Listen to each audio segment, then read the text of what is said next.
अब परमात्मा हमें याद दिलाते हैं कि तुम इस छोटे मोटे कोई व्यवसाय में को या कोई कोठी कार फैक्ट्री को प्राप्त करके परमात्मा से दूर हो जाते हो।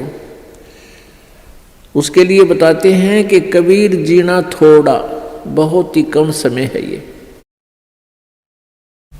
और आपके जो इरादे हैं वो बहुत लंबे चौड़े, आपकी कल्पनाएं बहुत लंबी चौड़ी, ये कर दूंगा वो कर दूंगा, और एक पल का भरोसा नहीं, कब यहाँ से शरीर छूट जाए, जीव चला जाए। कबीर थोड़ा जीवना ये मंडे बहुत मंडाने, दूर तक के पता नहीं क्या क्या सोच बना रखी है, कल्पना कर रखी है, ये कर दूंगा वो कर दूंगा। और कहते हैं सभी चल रहे हैं यहाँ से, सभी का एक दिन प्रतिदिन कम हो रहा है। हम कितने नशे में हैं। कबीर ये माया अटपटी, कबीर ये माया अटपटी, सब घट आण अड़ी, किस किस को समझाऊं या कुएं भांग पड़ी। इस काल भगवान ने ये त्रिगुणमयी माया, रजगुण ब्रह्मा, सतगुण विष्णु, तमगुण शिव जी के द्वारा ये आप जी को यहाँ उलझा रखा है, इस माया जाल में फंसा रखा है।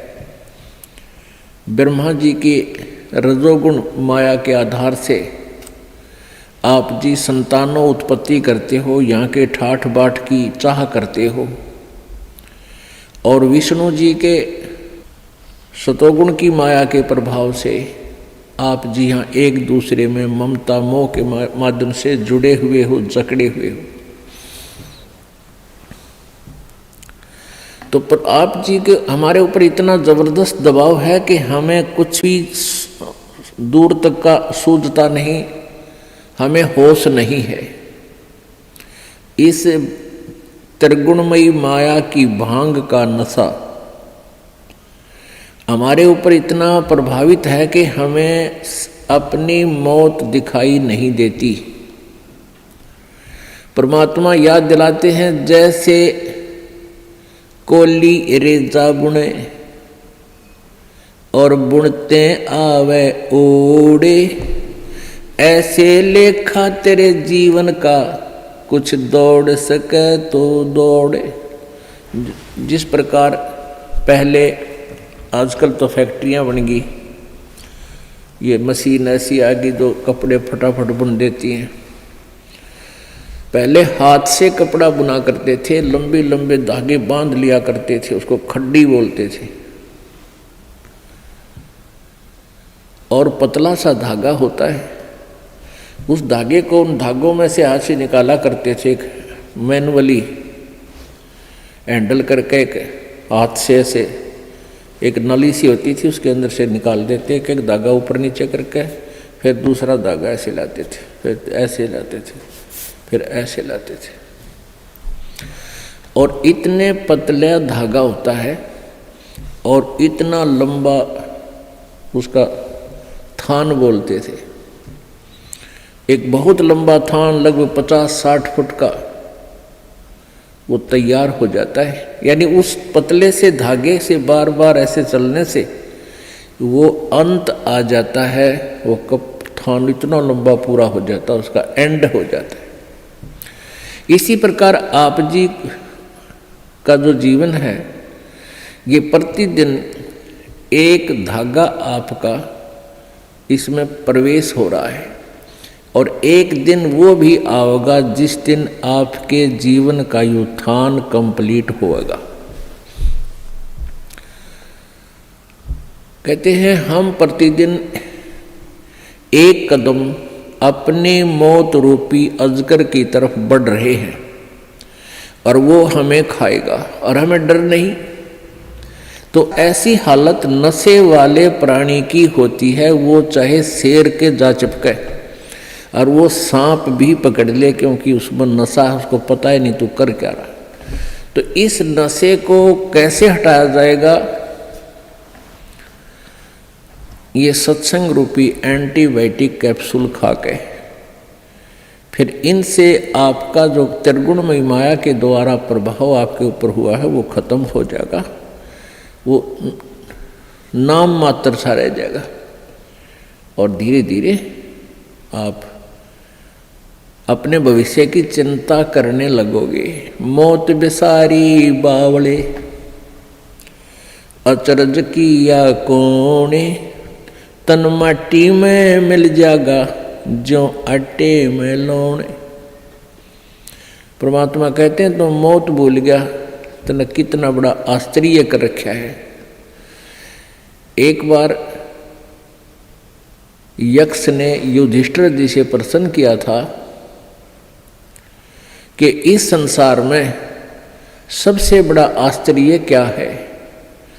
युधिष्ठिर जी ने उत्तर दिया था कि सबसे बड़ा आश्चर्य ये है कि प्रतिदिन हम अन्य व्यक्तियों को मरते हुए देखते हैं और अपने नंबर की चिंता कती नहीं। यहाँ भगवान बंदी छोड़ कबीर साहिब जी कहते हैं कि मौत बेसारी बावड़े तन अचरज किया कौन, और ये तन माटी में मिल जाएगा जो आटे में लौन। आपका कितना सुंदर शरीर जिसके लिए आप इस मानव शरीर को स्वस्थ रखने के लिए, इसके प्रोटेक्शन के लिए, इसको जीवित रखने के लिए हम सारा जीवन लगा देते हैं। यदि कोई व्यक्ति भयंकर रोग से ग्रस्त हो जाता है और उसके इलाज पर लाख 2 लाख 3 रुपये लगने हों तो वो पैसे भी लगा देगा। अपनी कोई ज़मीन जायदाद भी बेचनी है उसको भी बेच देगा, क्योंकि ये इतना प्रिय है। और ये इस प्रिय शरीर से यदि तूने परमात्मा की भक्ति नहीं की, परमात्मा कहते हैं कबीर जी, आप जी ने यदि भक्ति नहीं की, परमात्मा की साधना नहीं की,